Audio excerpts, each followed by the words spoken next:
Hello friends, स्वागत है आप सभी लोगों का एक बार फिर आपके अपने चैनल जीएस एकेडमी पर। देखिए UP triple S C PET का हमने जो शिफ्ट 1 का पेपर था वो पूरा कंप्लीट कर लिया है। आज हम देखने जा रहे हैं शिफ्ट 2 में कैसा पेपर आया था। देखिए पैटर्न सेम रहा था, उसमें जैसे मैच करने से जो क्वेश्चन थे वो पूछे थे, जो डे से पूछा था वो इसमें पूछे थे। रीजनिंग में जैसा उसमें था वैसा ही इसमें, तो बस क्वेश्चन थोड़े चेंज हो गए, पैटर्न वही रहा।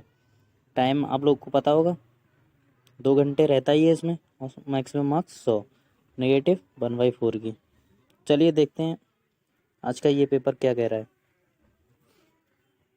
बढ़ते हैं पहले क्वेश्चन की तरफ। हमारा क्या बोल रहा है पहला क्वेश्चन। देखिए उसमें भी पहला क्वेश्चन ऐसे ही करके था कुछ, अलाउद्दीन खिलजी और इल्तुतमिश और जहांगीर ऐसे करके कुछ था, पहला मुझे याद नहीं आ रहा। वैसा ही इसमें आया, आपको मैच करना है कौन सा सही क्रम है। तो क्रम मैच करने के लिए आपको क्या चाहिए, आपको पता होना चाहिए कि कौन सा यात्री कब आया। इन्होंने पूछा है टॉमस रो। टॉमस रो तो सभी को पता होगा, जहांगीर के टाइम में आया था 1615 के समथिंग। और सबसे पहले की अगर हम लोग बात करें तो आया था आपका फांगयान।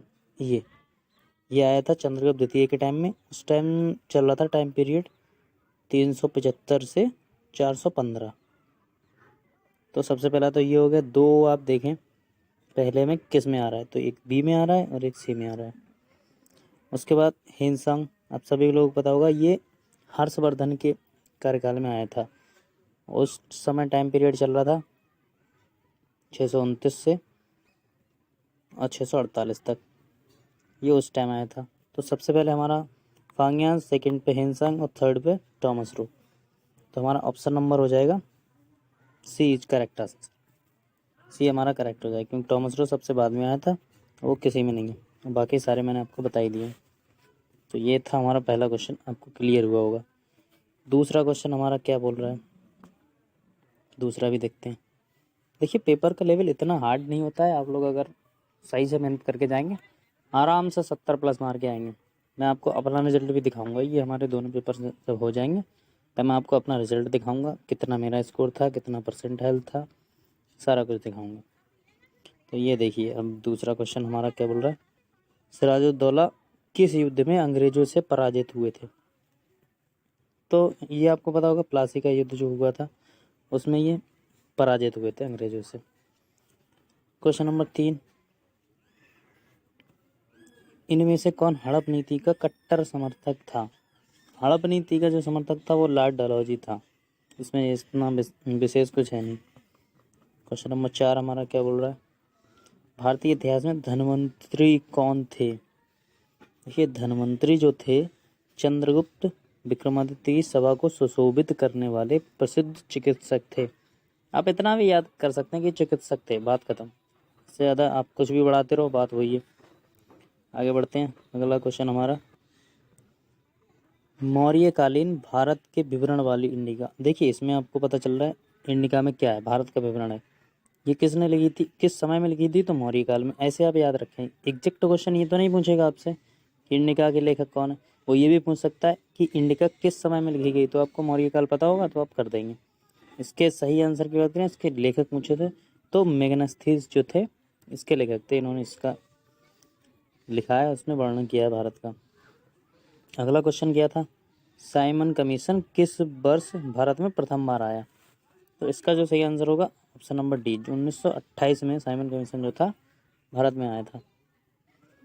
क्वेश्चन नंबर 7 हमारा क्या बोल रहा है, भारतीय राष्ट्रीय कांग्रेस द्वारा किस अधिवेशन में ऐतिहासिक पूर्ण स्वराज पूर्ण स्वतंत्रता का प्रस्ताव पारित किया गया था। तो ये तो आप सभी लोगों को पता ही होगा, लाहौर जो हुआ था हमारा 1929 में, उसी टाइम पूर्ण स्वराज की प्रस्ताव को पारित किया गया था। आगे बढ़ते हैं, क्वेश्चन नंबर 8। देखिए इसमें भी मैच करने के लिए आ गया। इसमें अगर आपको एक दो पता होगा तो आप आराम से कर लेंगे। जैसे देखिए पहला है इंडियन नेशनल आर्मी, इसकी स्थापना आप लोग सभी लोग को पता होगी कि 1943 में सुभाष चंद्र बोस ने करी थी। तो ए का हो जाएगा बी। अगला, गदर पार्टी की स्थापना लाला हरदयाल ने करी थी, कब करी थी, 1913 में सैन फ्रांसिस्को में। उसके बाद आप home rule league Annie Besant ने करी थी 1916। तो ऐसे आप कर सकते हैं। एक बचा मित्र मेला, तो बी डी सावरकर ने करी होगी उसकी, तो ऐसे आप मैच कर सकते हैं। इसका सही आंसर की बात करें तो देखिए, हमने देखा था गदर पार्टी का ए लाला हरदयाल, तो बी का ए केवल एक ही ऑप्शन मैच कर रहा है, ऑप्शन नंबर बी, ये हमारा करेक्ट आंसर हो जाएगा। तो मैचिंग से क्वेश्चन काफ़ी देखने को मिलते हैं। मैचिंग वाले आप ज़्यादा से ज़्यादा पढ़ें तो आप इसे आसानी से कर लेंगे। देखते हैं क्वेश्चन नंबर 9। क्वेश्चन नंबर 9, निम्न में से किसने महात्मा गांधी के खिलाफत आंदोलन से जुड़ने का विरोध किया था? ये क्वेश्चन कुछ ज़्यादा ही डीप पूछ लिया था, फिर भी अगर पढ़ के जाएंगे आप तो कर देंगे। इसका सही आंसर था option number C, Mohammad Ali Jinnah. इन्होंने विरोध किया था महात्मा गांधी का। क्वेश्चन नंबर 10, इनमें से कौन सा क्रांतिकारी संगठन काकोरी षड्यंत्र केस में शामिल था? तो हिंदुस्तान रिपब्लिकन एसोसिएशन, ये जो था काकोरी कांड में शामिल था। देखिए डाम से एक क्वेश्चन आ गया, नागार्जुन सागर बांध किस नदी पर बना है? तो ये तो पता होगा आप लोग को, कृष्णा नदी पर। अगर आपको ना भी याद रहे तो एक ट्रिक बता रहा हूँ, नागार्जुन को आप बोल दें अर्जुन, जहाँ अर्जुन वहाँ कृष्णा, जहाँ अर्जुन वहाँ कृष्णा, तो नागार्जुन कृष्णा। ऐसे आप इसे याद रख सकते हैं। अर्जुन और कृष्णा हमेशा साथ ही रहते महाभारत में, तो ये यहाँ भी साथ हैं, इसलिए ये आपका करेक्ट आंसर हो जाएगा। ऐसे आप याद कर सकते हैं। देखिए ट्रिक कोई कहीं से नहीं बनाता है, बस आप खुद पढ़ें, खुद बनाएं, वही ट्रिक हो गई। आपको याद हो जाए बस, वही ट्रिक होती है। क्वेश्चन नंबर 12 क्या बोल रहा है, माउंट एवरेस्ट पर प्रथम बार चढ़ाई किस वर्ष की गई थी? तो प्रथम बार जो चढ़ाई की गई थी 1953 में की गई थी। एडमंड हिलरी ने इस पर फर्स्ट टाइम चढ़ाई की थी। इसका सही आंसर ऑप्शन नंबर बी हो जाएगा। चलिए क्वेश्चन नंबर 13 देखते हैं। आज जितने हो सकते हैं उतने क्वेश्चन करेंगे, ऐसा कुछ नहीं है कि 30 करेंगे या 25 करेंगे, जितने हो सकते हैं ज़्यादा से ज़्यादा कोशिश करेंगे कि आज ही कर लें, क्योंकि इतना कुछ है नहीं इसमें। क्वेश्चन नंबर 13, भरतपुर में स्थित पक्षी अभ्यारण्य राष्ट्रीय उद्यान का नाम है? उसका नाम है केवलादेव घाना राष्ट्रीय उद्यान, इसी का नाम है। भिलाई इस्पात संयंत्र में लौह अयस्क का स्रोत क्या है? इसके सही आंसर की बात करें तो दिल्ली राजरा। क्वेश्चन नंबर 15, देखिए मैच करने से आगे, जोजिला और बुर्जिल दर्रा जम्मू कश्मीर। उसके बाद आपका आ रहा है बारालाचा और सीप किला। देखिए उत्तर प्रदेश में तो कोई दर्रा ही नहीं है, तो ये तो बिल्कुल गलत है। इसका सही आंसर होना चाहिए 2। एक तो सही है, जोजिला जम्मू कश्मीर में है और उत्तर प्रदेश में नहीं है। आयोग ने इस क्वेश्चन को शायद गलत माना था, इसके फुल मार्क्स मिले थे बच्चों को, तो ये क्वेश्चन ना करें तो ज़्यादा बेहतर है, इसे आप छोड़ दें। इसके फुल मार्क्स दिए गए थे सभी को। वैसे इसका जो सही आंसर था, जब आंसर सीट आई थी तो इसका सही आंसर था 2 और 3, मगर ये गलत हो रहा था, इसलिए इसके फुल मार्क्स मिले थे। क्वेश्चन नंबर 16 देखते हैं। किसके, ये देखिए इकोनॉमिक्स से आगे 5 क्वेश्चन आपको देखने को मिलेंगे। किसके बढ़ने के फलस्वरूप निजी निवेश में वृद्धि की अधिक संभावना होगी? तो इसका जो सही आंसर था ये था नई पूंजी पर अनुमानित प्राप्ति। 17 देखते हैं। भारत की राष्ट्रीय आय का आकलन करने वाली संस्था कौन सी होती है? तो इसकी जो होती है केंद्रीय सांख्यिकी संगठन, ये होती है इसकी वो संस्था जो आय का आकलन करती है। क्वेश्चन नंबर 18, सेवा क्षेत्र का दूसरा नाम क्या है? तो ये तृतीयक सेवा क्षेत्र का दूसरा नाम होता है। क्वेश्चन नंबर 19, भारत में श्वेत क्रांति के जनक के रूप में कौन जाना जाता है? देखिए इन्होंने श्वेत क्रांति पूछा, बहुत सारे बच्चों ने इसका गलत आंसर दिया था, बहुत ज़्यादा ने, सभी ने एम एस स्वामीनाथन लगाया, जो कि बिल्कुल गलत आंसर था, क्योंकि उसने श्वेत पूछा है। ये हरित क्रांति के जनक थे। श्वेत क्रांति के जो जनक थे डॉक्टर वर्गीज कुरियन, ये इसका करेक्ट आंसर है। तो आप लोग से मेरी रिक्वेस्ट है कि क्वेश्चन को पहले सही से पढ़ लें, उसके बाद आंसर करें, क्योंकि जब आपने OMR सीट में ब्लैंक गोला कर दिया, उसके बाद आप कुछ नहीं कर सकते, आपका 1 नंबर गया। बहुत से बच्चे तो ऐसे थे जो बोल रहे थे कि मतलब मैंने MS स्वामीनाथन गलत कर दिया, उसके तुरंत बाद मुझे याद आ गया कि ये गलत आंसर है, फिर क्या कर सकते हो, तो आपका गया। इसलिए क्वेश्चन पढ़ने के बाद ही आप आंसर करें। चलिए आप गलती ना करें, बढ़ते हैं क्वेश्चन नंबर 20 की तरफ। भारत में आर्थिक सुधार 1991 के दौरान प्रधानमंत्री कौन थे?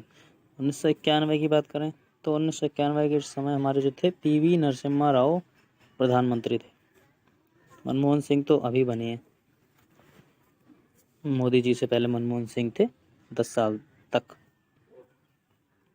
क्वेश्चन नंबर 21, भारत के संविधान में इनमें से क्या राज्य सूची में सम्मिलित नहीं है? पुलिस राज्य सूची में है, कानून व्यवस्था राज्य सूची में, जेल भी राज्य सूची में, दंड प्रक्रिया संहिता जो है वो राज्य सूची में नहीं है, ये केंद्र सूची में है। तो इसका सही आंसर डी हो जाएगा। क्वेश्चन नंबर 22 देखते हैं, निम्नलिखित में से क्या भारतीय संविधान की मुख्य विशेषता नहीं है? मुख्य विशेषता की बात करें, अर्धसंघीय विशेषता है, शक्तियों का वितरण विशेषता है, लिखित संविधान की ये विशेषता, प्रतिबद्ध न्याय तंत्र ये व्यवस्था नहीं है, क्योंकि न्याय प्रतिबद्ध नहीं होता है भारत में। इसका सही आंसर ऑप्शन नंबर बी हो जाएगा। क्वेश्चन नंबर 23 देखते हैं, निम्न में से क्या भारतीय नागरिकों को आर्थिक न्याय प्रदान करता है? तो आर्थिक न्याय जो है भारत के राज्य के नीति निर्देशक तत्व जो होते हैं आर्थिक न्याय प्रदान करते हैं। इसका करेक्ट आंसर सी हो जाएगा। 24 देखते हैं क्वेश्चन नंबर, अनुच्छेद से क्वेश्चन आ रहा है, संविधान से अच्छे क्वेश्चन आते हैं 5-6। भारतीय संविधान का कौन सा अनुच्छेद राज्य सरकारों को ग्राम पंचायत के आयोजन के लिए निर्देशित करता है? देखिए पंचायत से आता ही आता है, इसमें अनुच्छेद पूछा है, किसी में संविधान संशोधन पूछेगा, किसी में कुछ ऐसे करके पूछता रहेगा, पूछेगा किसी में अनुसूची कौन सी अनुसूची में, कभी पूछेगा इसमें कितने विषय हैं, तो ये याद रखें आप। इसका जो सही आंसर है अनुच्छेद 40 राज्य के नीति निर्देशक तत्व में ये आता है, ये इसका सही आंसर हो जाएगा। देखिए पंचायत के तो 2 क्वेश्चन मिले थे। क्वेश्चन नंबर 25 देख लें, त्रिस्तरीय पंचायती राज व्यवस्था का विचार किसने रखा? मतलब कौन सी कमेटी या वो हुई थी? तो ये जो थी बलवंत राय मेहता कमेटी की सिफारिश पे विचार इनका प्रस्तुत किया गया था। क्वेश्चन नंबर 26 देखते हैं, 26 से 30 तक आपकी आ जाएगी साइंस। साइंस इतनी टफ नहीं आती, फिजिक्स केमिस्ट्री बायो तीनों से मिला के 5 क्वेश्चन आते हैं, इस पर ज़्यादा आप ध्यान ना दें, इतना तो हाई स्कूल की साइंस आती है, इतनी टफ नहीं होती। देखिए क्वेश्चन भी देख लीजिए, बिजली का प्रवाह सर्किट में कब होता है? जब होता है तो स्विच बंद होने पर होता है। अगला देखिए, प्रतिरोध की SI इकाई सभी को पता होगा, ओम प्रतिरोध की इकाई होती है। 28 नंबर देखिए, नींबू का खट्टा स्वाद इनमें से किसकी उपस्थिति के कारण होता है? तो इसका सही आंसर साइट्रिक एसिड हो जाए, खट्टे फलों में यही पाया जाता है। क्वेश्चन नंबर 29, कर्कट जनय रसायन में क्या होता है? इसके सही आंसर की बात करें तो कैंसर होता है इससे। क्वेश्चन नंबर 30 देखिए, आखिरी क्वेश्चन साइंस का, त्वचा की ऊपरी सतह क्या कहलाती है? देखिए ऐसे क्वेश्चन पूछते हैं, इसका सही आंसर हो जाएगा बी, अधिचर्म, एपिडर्मिस, क्योंकि इन्होंने इंग्लिश में इसलिए लिख दिया है, हिंदी में बच्चों को समझ में नहीं आता है, मगर इंग्लिश में भी पेपर होता है, हिंदी इंग्लिश दोनों में होता है। देखिए name of the upper layers of skin, तो आप यहाँ से कर सकते हैं, किसी बच्चों को अगर हिंदी में प्रॉब्लम हो तो नीचे इंग्लिश में भी क्वेश्चन दिया होता है, वहाँ से कर लें। फिलहाल बढ़ते हैं 31 की तरफ। देखिए ये मैथ के क्वेश्चन है, ये मैं आपको सॉल्व नहीं कराऊंगा क्योंकि इसमें बहुत ज़्यादा टाइम जाता है, आप देख लें एक बार किस प्रकार का क्वेश्चन आया था। आंसर बता दे रहा हूँ, क्वेश्चन नंबर 31 का आंसर ए का आएगा। अगला देखिए, इसने पूछा है 37 सही 1/2 में कुल कितने 1/8 हैं? तो इसमें जो 1/8 होते हैं वो 300 होते हैं। 33 नंबर देखिए, 36.1, इसको तो आप ऐसे कर लें, ये स्क्वायर है 19 का 361 और ये नीचे वाला स्क्वायर है 32 का, 32 का स्क्वायर 1024 होता है। इसका सही आंसर 30 हो जाएगा, सॉरी इसका सही आंसर सी हो जाएगा। क्वेश्चन नंबर 34 परसेंटेज से है, कर लेंगे आप, आंसर मैं बता रहा हूँ आपको।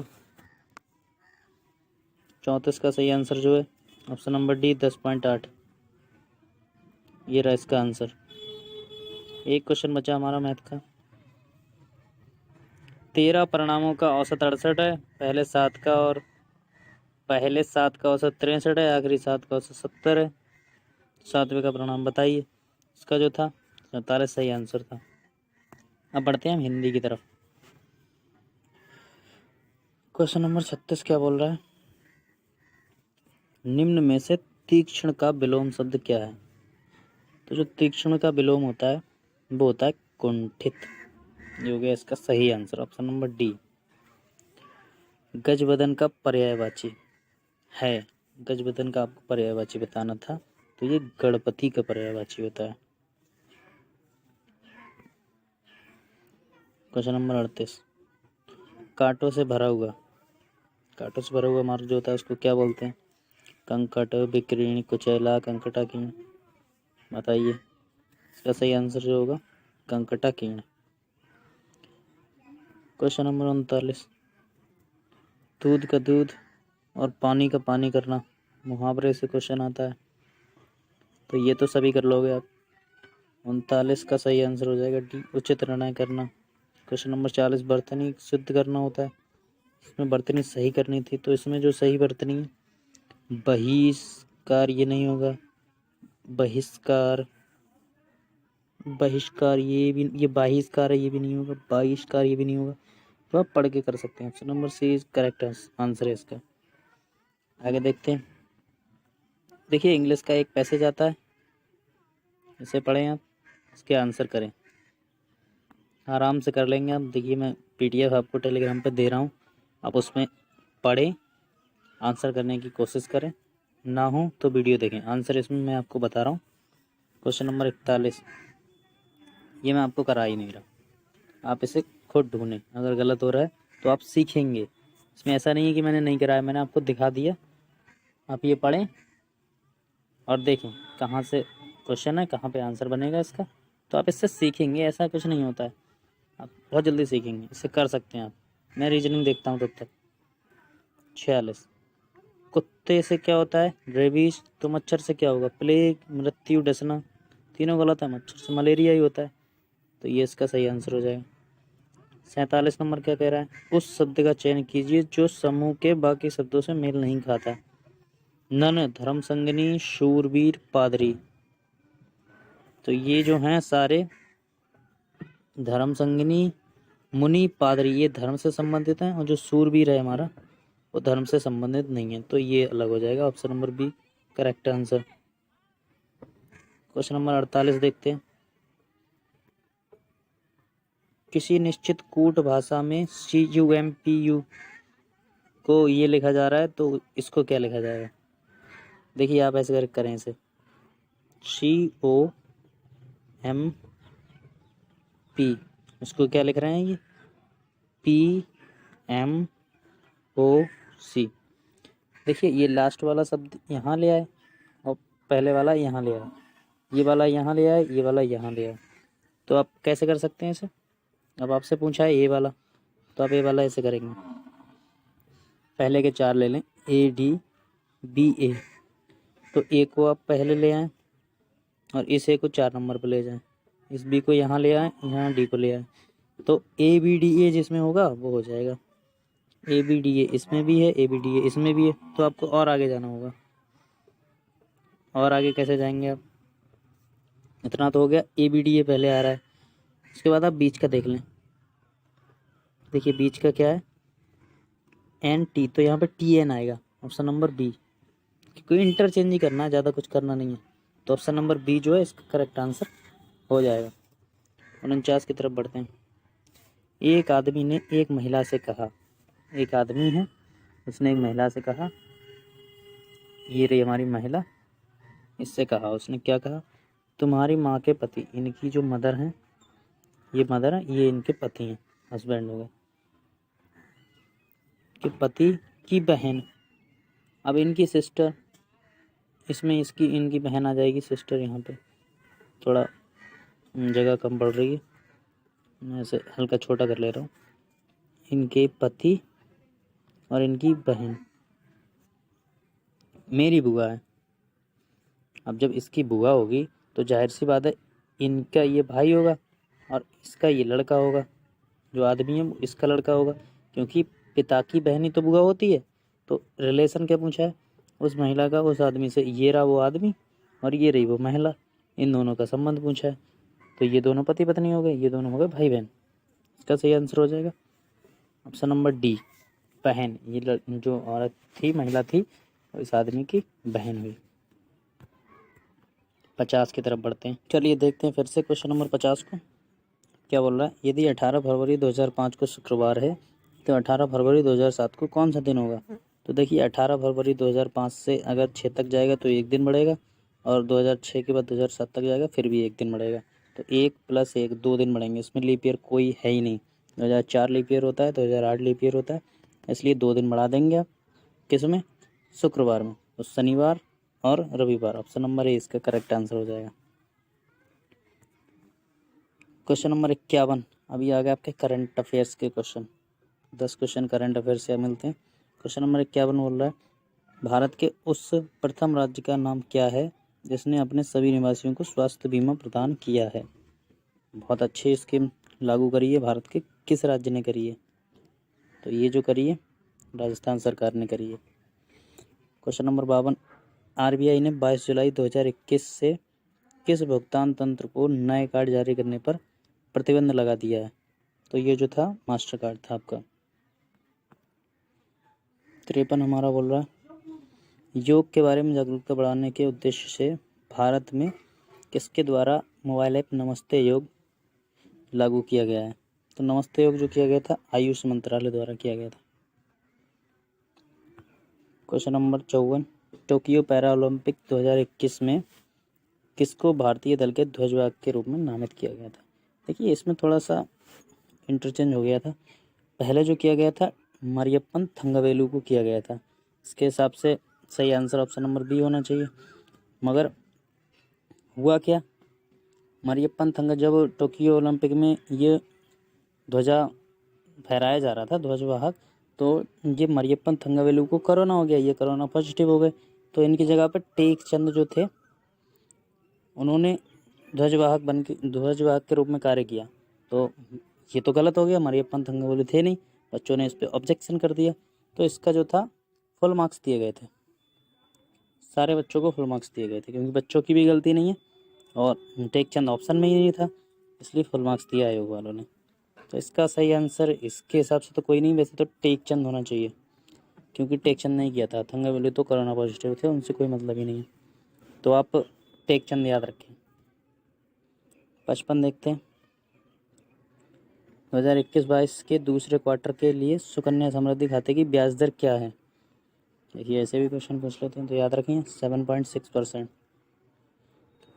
भारतीय सेना ने कश्मीर में अपनी एक फायरिंग रेंज का नाम बॉलीवुड अभिनेत्री के नाम पर रखा है। कौन सी अभिनेत्री हैं वो हैं आपकी विद्या बालन।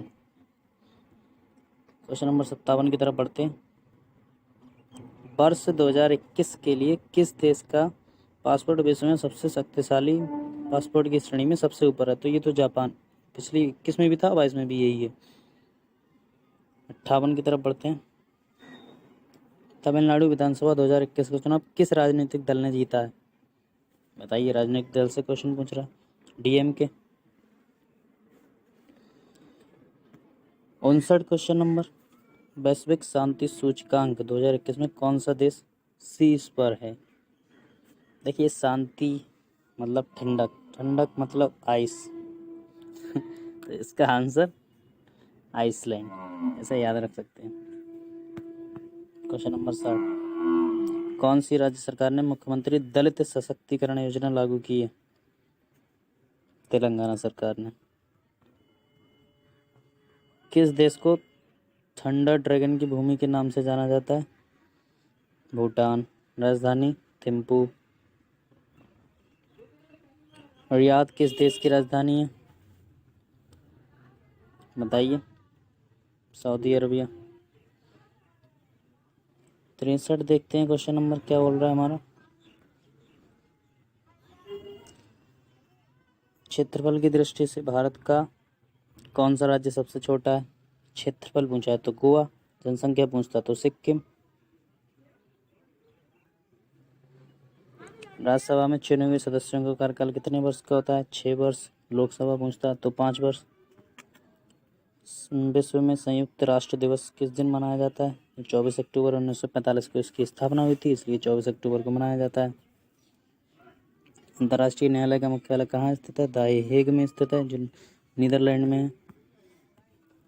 विश्व प्रसिद्ध खजुराहो मंदिर जो है मध्य प्रदेश में। क्वेश्चन नंबर 68, प्रसिद्ध नवकालेवारा उत्सव इनमें से किस राज्य से संबंधित है? तो ये उड़ीसा से संबंधित है। क्वेश्चन नंबर 69, मीथेन में निम्न में से कौन सी एक हरित गृह गैस नहीं है? तो जो हरित गृह गैस नहीं है वो नाइट्रोजन है। ऑप्शन नंबर 20 का करेक्ट आंसर। क्वेश्चन नंबर 70, इतना ही रहने दे रहे हैं, आज बहुत ज़्यादा हो रहा है, वीडियो बहुत लंबी होने जा रही है, तो आज हम 70 करेंगे। 30 क्वेश्चन हम कल देख लेंगे, कोई प्रॉब्लम हमारी बात नहीं। उसमें भी 10 ही कराऊंगा मैं, उसके बाद मैथ आपको समझा दूंगा, आंसर बता दूंगा। तो ये देखिए, आज अर्जुन पुरस्कार किस लिए दिए जाते हैं?